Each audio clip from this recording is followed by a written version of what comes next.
नहीं, हम हमारा बहस लगातार जारी रहेगा, लेकिन दिखा देते हैं कि बहस के अब तक के मुख्य बिंदु क्या थे। किसका लाइन? विनीता।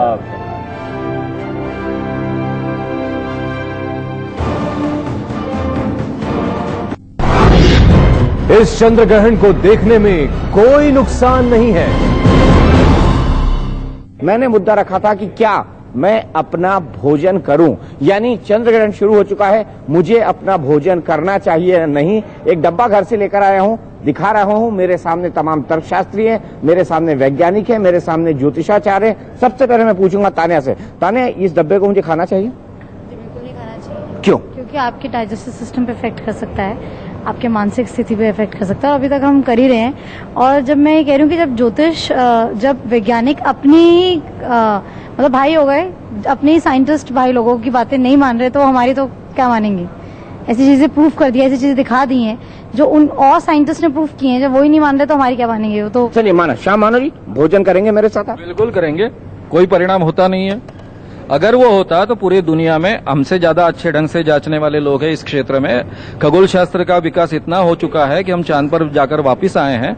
हर चीज के बारे में बारीकी से जांच हुई है, और ग्रहण के बारे में तो बहुत जांच हुई है। ऐसे कोई परिणाम आज तक निकले नहीं है। इसलिए आप भी बेधड़क खाइए, मैं भी बेधड़क खाऊंगा, और हमारे सब साथी भी बेधड़क खाएंगे। चलिए पंडित जी ये बताइए, खाना चाहिए मुझे, सेफ है? नहीं खाना चाहिए। और जब भी ये चंद्रमा, पृथ्वी, सूर्य जब भी असाधारण स्थिति में जाते हैं, जो अब नॉर्मल है, उस समय कई तरह, मैं तो इसको साधारण स्थिति मानता हूँ, ये मात्र एक खगोलीय घटना है। कई तरह के विकिरण होते हैं जो हमें नहीं दिखते हैं, और वैज्ञानिक भी उसको अभी नहीं देख पाए हैं। अभी तो मैंने जैसे बताया कि मोबाइल के टावर से कितना रेडिएशन निकलता है, यही नहीं पता है। कभी कहते हैं नुकसानदायक, कभी कहते हैं कुछ नहीं है। तो चांद का ये क्या सोच पाएंगे? इसलिए बेहतर होगा आप आज न खाएं। भूख लग रही है मुझे, तो तुलसी की पत्ती और गंगा जल डाल के खा लें। तुलसी की पत्ती और गंगा जल, हाँ। मतलब ये उपाय है? ये उपाय है श्याम मानव जी, ये उपाय यानी ढकोसला है ना, न खाना कहना, यही डर पैदा करना है। आदमी को बहुत डर से बिठाकर इनका व्यवसाय चलता है, उसी के आधार पर, डर के आधार पर, और उसके ऊपर उपाय भी है। अभी वो तुलसी का पत्ता डालने से और गंगा जल डालने से, गंगा जल तो काफी पोल्यूटेड है, सबको मालूम है, अभी उसी के बारे में बहस होती है, वो डालने के बाद में ये पवित्र होगा और वो परिणाम निकल जाएंगे। ये पूरा अनसाइंटिफिक चीज है, अवैज्ञानिक चीज है। पहला जो नक्षत्र है वो हमेशा केतु का शुरू होता है, मूल नक्षत्र, वहां पर जाकर के चंद्र स्थापित हो जाएगा।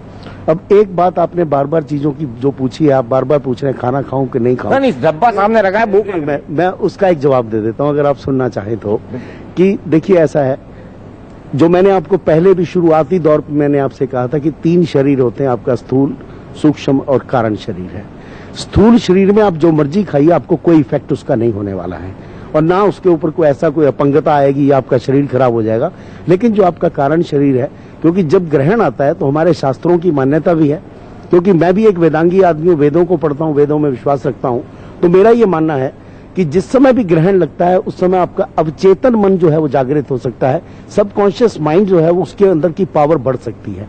तो हम क्या करते हैं कि उससे 1 घंटा पहले अपने पेट को बिल्कुल साफ रख करके और कुछ नहीं खाते हैं जब तक कि उसका मोक्ष कारण नहीं हो जाए, और अपने इष्ट देव के मंत्रों का जप करते हैं, जाप करते हैं।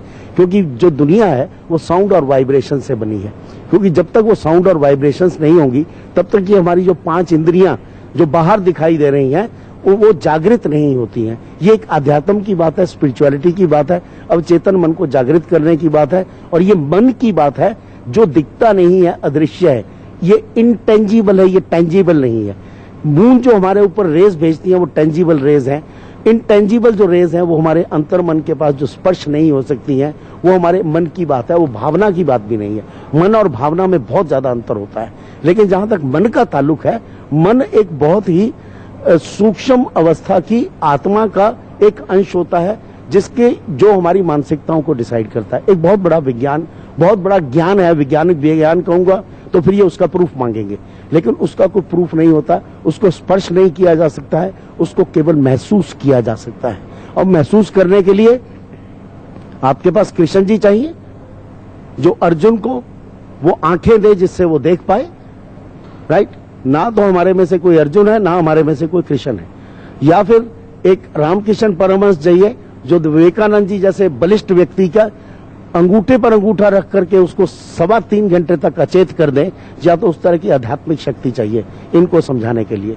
तो मुझे लगता नहीं है कि इनको वो जो सूक्ष्म ज्ञान है, जो अवचेतन मन का ज्ञान है, या जो आत्मा और परमात्मा का ज्ञान है, या जो मन का ज्ञान है, जो चंद्र 10 घोड़ों पर सवार होकर के ऊपर बैठता है, जो 10 इंद्रियां हमारी जो घूमती हैं, या जो सूर्य जिसकी सप्तरश्मि है, जो 7 घोड़े जिसको हम बोलते हैं प्रतीकात्मक दृष्टि से, उससे कुछ समझ पाएंगे मुझे नहीं लगता। लेकिन मैं फिर भी कहूंगा कि यदि आप साधक हैं, यदि आप साधना करते हैं, तो आपको भोजन नहीं करना चाहिए। यदि आप साधना नहीं करते हैं, एक सांसारिक व्यक्ति है, फिर आप जो मर्जी करें। इस चंद्र ग्रहण को देखने में कोई नुकसान नहीं है।